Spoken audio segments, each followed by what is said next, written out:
teman-teman semuanya, kenalin kami dari kelompok 5F. Nah, di sini kami akan memberikan pendidikan kesehatan mengenai akut miokard infark atau biasa yang dikenal dengan AMI. Nah, apa sih AMI itu? Nah, AMI adalah area nekrosis koagulasi pada jaringan akibat iskemia lokal, disebabkan oleh obstruksi sirkulasi ke daerah tersebut. Paling sering karena trombus atau embulus. Miokard adalah jaringan otot jantung. Akut menunjukkan onset atau perjalanan waktu suatu kelainan atau penyakit. Kemudian untuk etiologi dan faktor risiko menurut Alpert 2010, pembagian infark miokard atau disebut juga akut myocardial infarction berdasarkan penyebabnya yang heterogen, antara lain yang pertama ada infark miokard tipe 1, infark miokard tipe 2, infark miokard tipe 3, infark miokard tipe 4A, infark miokard tipe 4B, dan yang terakhir infark miokard tipe 5. Secara garis besar, terdapat dua jenis faktor risiko bagi setiap orang untuk terkena AMI, yaitu faktor risiko yang bisa dimodifikasi dan faktor risiko yang tidak bisa dimodifikasi. Faktor risiko yang dapat dimodifikasi merupakan faktor risiko yang bisa dikendalikan sehingga dengan intervensi tertentu maka bisa dihilangkan.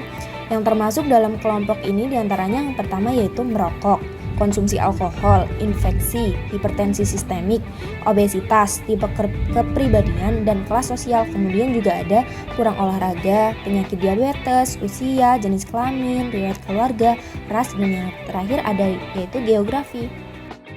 Untuk klasifikasinya di sini dibagi menjadi 4. Yang pertama yaitu kelas 1.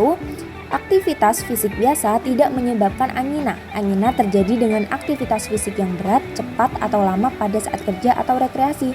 Kemudian kelas 2, terjadi sedikit keterbatasan dalam melakukan aktivitas biasa. Angina terjadi pada saat berjalan, naik tangga dengan cepat, dan mendaki setelah makan, pada saat dingin atau ada angin. Kemudian dalam keadaan stres emosional atau selama beberapa jam setelah bangun.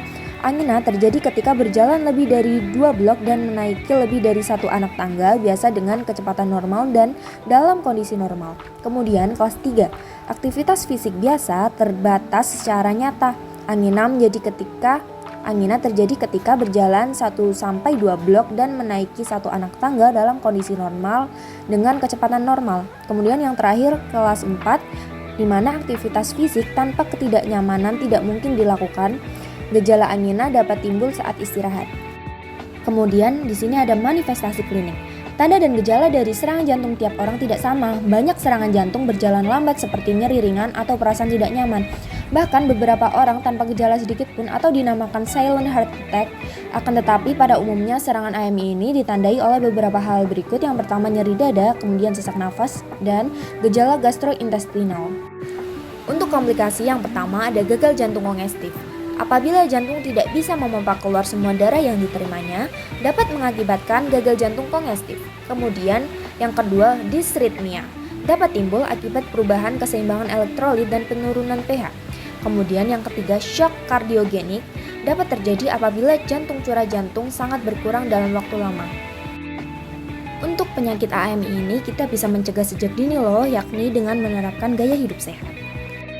Nah, berikut ada beberapa gaya hidup sehat yang bisa kita terapkan loh. Yang pertama, menghentikan kebiasaan merokok, kemudian mengonsumsi makanan bergizi seimbang, olahraga secara teratur untuk menjaga kesehatan jantung, kemudian menjaga tekanan darah normal, menjaga berat badan ideal, dan membatasi konsumsi makanan berlemak, tinggi gula, dan tinggi kalori.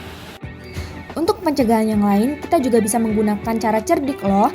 Cerdik di sini meliputi C yaitu cek kesehatan secara berkala, E dengan enyahkan asap rokok, R dengan rajin aktivitas fisik, D dengan diet sehat dengan kalori seimbang, I istirahat yang cukup, dan K yaitu kendalikan stres. Kemudian di sini juga ada penata laksanaan dan perawatan. Tata laksana awal IMA mengikuti alur tata laksana akuti coronary syndrome atau sindrom koroner akut. Berikut ini penjabarannya.